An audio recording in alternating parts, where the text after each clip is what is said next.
जी हाँ दोस्तों, आपने हिंदू धर्म में देखा होगा कि बहुत सारे देवी देवताओं का वास गाय के अंदर बताया जाता है और गाय को हम उस तरीके से पूजते भी हैं। लेकिन आज मैं दूसरे साइंटिफिक एस्पेक्ट में बात करने वाला हूं कि किस तरह से ये गाय दुनिया को बचाने वाली है, हाँ, या फिर दुनिया के सामने जो भी संकट आने वाले हैं आज के टाइम पर, नई पीढ़ी के अनुसार, इस टाइम के अनुसार जो नए संकट आने वाले हैं, उन नए संकटों को कैसे कम करने वाली है ये गाय। क्या इसका महत्व है, क्या इसके पीछे टेक्नोलॉजी लगाई है वैज्ञानिकों ने, और क्या ऐसा कोई इनोवेशन, कोई ऐसा डेवलपमेंट पहली बार हुआ है।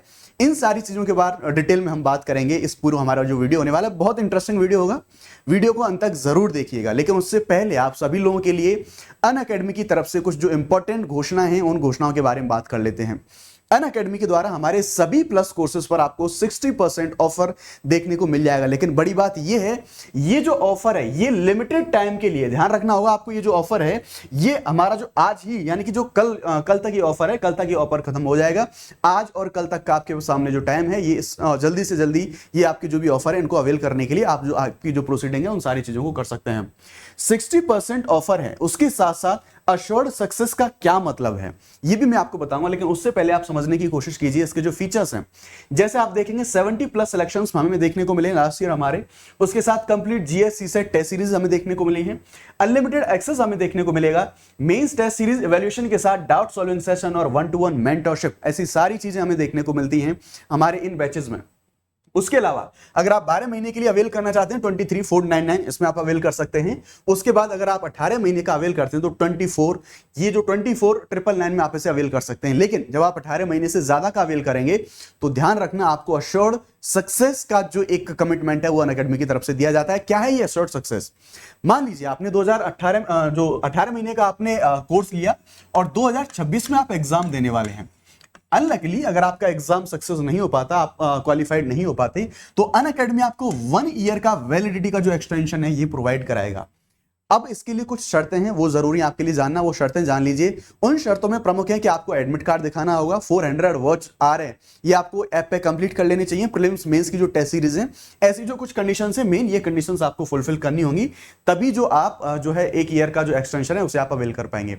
बैचेस के बारे में हम बात करें, शिखर बैच 2026 के लिए हिंदी का बैच होने वाला है जो कि लाइव हो चुका है। आरंभ 2026 के लिए इंग्लिश का बैच होने वाला है, लाइव हो चुका है। इग्नाइट 2026 के लिए इंग्लिश का, और आगाज बैच जो कि फाउंडेशन बैच है 2027 के एग्जाम को टारगेट करके। अगर आप में इनमें से इंटरेस्टेड हैं, इस ऑफर का फायदा उठाना चाहते हैं, शुभ 50, दिस इज माय कोड, ये कोड यूज करके आप ज्यादा से ज्यादा जो डिस्काउंट है उसे आप अवेल कर सकते हैं ना। शुरुआत करते हैं हमारे टॉपिक के बारे में। मैं क्यों कह रहा हूं कि ये जो गाय है, इस गाय के बारे में हम बात करेंगे। ये गाय क्यों इस दुनिया को बचाने में अपना योगदान देगी, क्या है सारे मुद्दे, क्या है पूरा डेवलपमेंट, उसके बारे में अपन बात कर लेते हैं।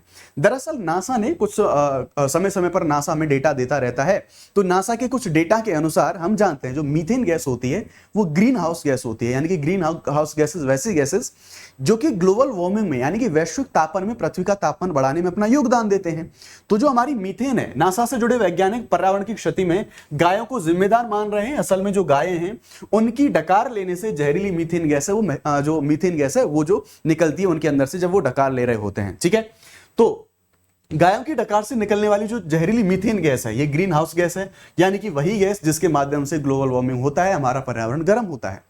अब ठीक है, जो गायें हैं वो डकार लेती हैं, मीथेन गैस का उत्सर्जन करती हैं, लेकिन यही चीज है, यहीं पर हमें हमारा जो साइंस एंड टेक्नोलॉजी में जो डेवलपमेंट है वो हमें देखने को मिलेगा।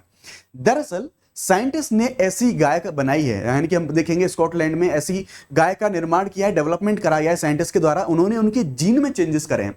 आपने सुना होगा जेनेटिक इंजीनियरिंग के माध्यम से, यानी कि कुछ वांछित जीनों में बदलाव करके हम ऐसे नए जीवों का निर्माण करते हैं, उनमें कुछ वांछित विशेषताएं हम उनमें डालते हैं। तो ऐसी ही कुछ विशेषताएं यहां पर डाली गई हैं। जैसे हम बात करें यहां पर विशेषताओं के बारे में, तो यहां पर ये जो जीन डाला गया है, ऐसा जीन डाला गया है इस गाय में कि ये जब या तो डकार लेगी नहीं, और डकार लेगी तो बहुत कम डकार लेगी, जिससे कि मीथेन का उत्सर्जन होगा ही नहीं, ठीक है। ये जो स्कॉटलैंड के वैज्ञानिक हैं, इन्होंने एक ऐसी गाय के बछड़े को विकसित किया है जो दुनिया को तबाही से बचाने में सक्षम होगा। कैसे? यानी कि मीथेन गैस का उत्सर्जन नहीं होगा। मीथेन का उत्सर्जन नहीं होगा तो ग्रीन हाउस गैस में जो इमिशन है उसमें योगदान कम होगा, और वो अगर कम होगा तो जो वैश्विक तापमान की समस्या चल रही है वो समस्या को भी कंट्रोल करने में मदद मिलेगी। इसीलिए कहा जा रहा है कि ये जो गाय है ये दुनिया को बचाने में अपना जो योगदान है वो योगदान देगी। दरअसल ये बछड़ा है, अभी जो बछड़ा पैदा हुआ है ये बछड़ा है, गाय का बच्चा है। ये जो आम गाय है, नॉर्मल गाय, उनसे कम गैस छोड़ेगा और कम डकार लेगा।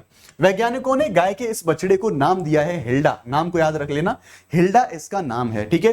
तो ये जो हिल्डा है दरअसल झुंड की किसी भी अन्य गाय की तरह ही दिखाई देती है, दिखने में एकदम एग्जैक्टली वैसी है जैसी सारी गाय हैं अपने इसके झुंड की, लेकिन इसके जो जीन्स हैं उन जीन में चेंजेस करे गए हैं।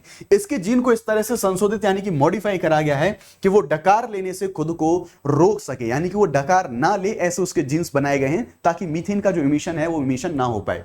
हिल्डा का जन्म आईवीएफ तकनीकी से हुआ था, जिससे अधिक हरित प्रजाति के जो मवेशी हैं वो पैदा हुए जो कि कम जो मीथेन है उसका उत्सर्जन करते हैं।